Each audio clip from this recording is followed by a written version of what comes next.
Good day. Welcome to another episode of Dr. Bildy. Previously, we went to a warehouse in Metro Manila, a small warehouse.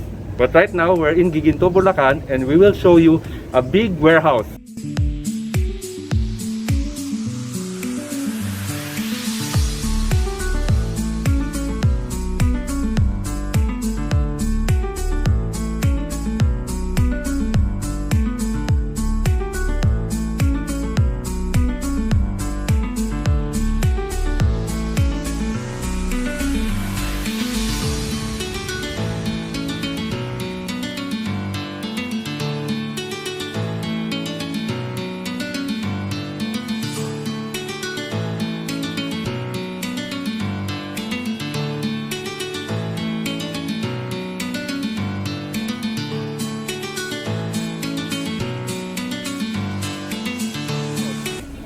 Come in.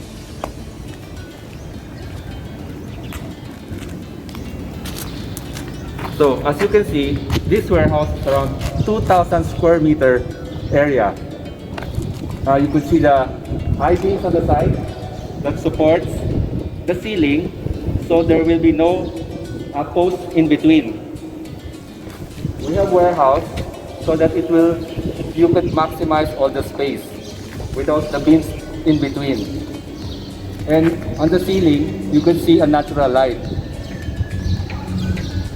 So in the morning, you don't need to use electricity to lighten up the area. Actually, this 2,000 square meter warehouse, you could customize. As you can see here, the owner put a small office. So when stocks or goods go inside and out, there's an office to check. And another thing that warehouse should have is a good ventilation. You could see that side, we have 5 wall ceilings to be put on the holes to improve the circulation in the area.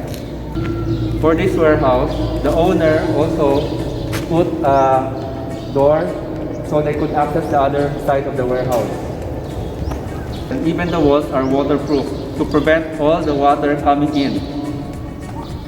And for the ceiling, you can see the insulation, so it will not be very hot during the day here. And even the side, we have pipes, so water is really not going inside but outside. Okay, so remember the things you need to consider in building your own warehouse. First, you want to have your products dry inside the warehouse. So, we need to have a good elevation from outside, around 1 meter. Then, waterproofing. The wall should be waterproof, so at least your stocks will be safe. Then number 2, we need to have a good lighting inside the warehouse. You could see the separation between the truss and the ceiling so that air will flow. And we put insulation.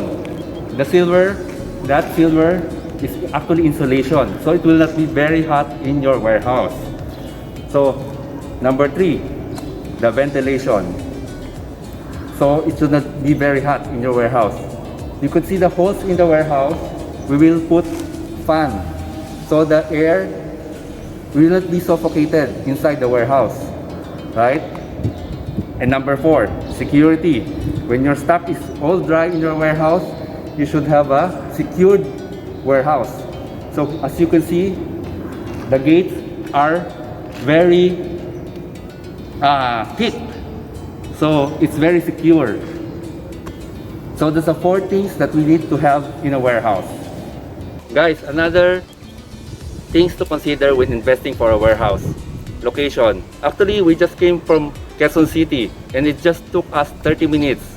Before, it's around 1.5 hour travel.